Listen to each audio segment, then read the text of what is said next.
Okey geng, kita ada Myvi first model. Kereta ni owner dari Putrajaya ke Bukit Jalil macam tu lah.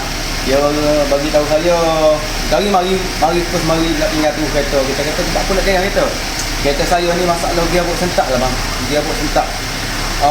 Pergi kedai lain orang kata nak tukar gearbox, kena tukar gearbox. Tapi saya tak cukup bajet tak cukup. Saya kata benda ni kena cek dulu, tak boleh main teka-teki.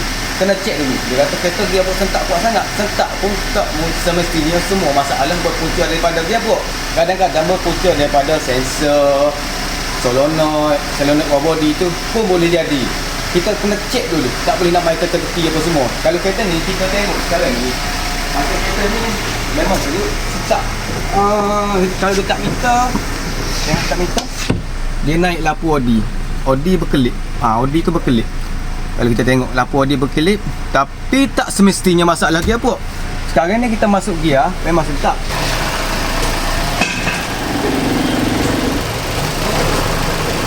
Ya.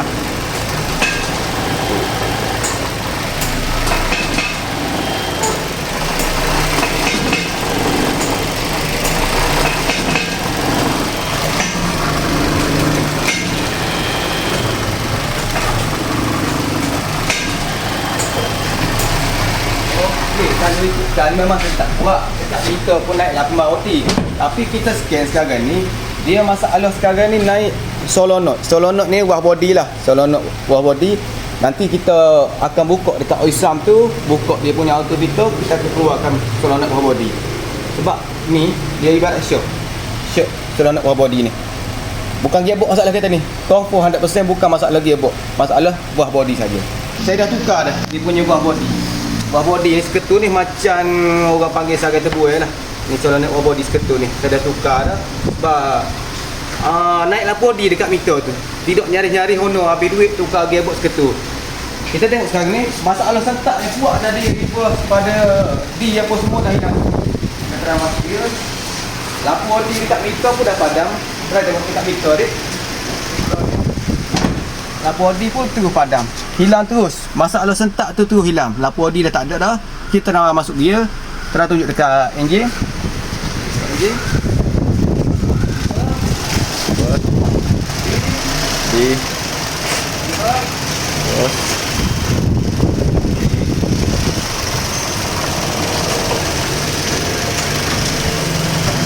Settle masalah kereta Myvi, masalah gearbox sentak ni. Itulah. Kalau tidak, owner mesti nyari-nyari buang duit saja tukar gearbox. Sebab saya tengok gearbox dia minyak pun dalam keadaan cantik. Dia sebenarnya masalah gearbox sentak ni memang banyak berlaku pada kenderaan masing-masing.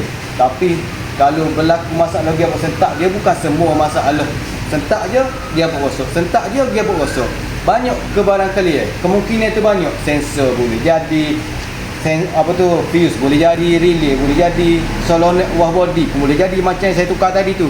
Tu kalau anda kata gearbox sentak, elok cek dahulu. Jangan bila sentak je nak tukar gearbox, sentak je nak tukar gearbox. Oh, makan modal, rugi modal saja. Jadi kereta ni kita tukar buah body saja solenoid ni. Jimat dari ono, tidak melayang, tak pasal-pasal tukar gearbox kereta.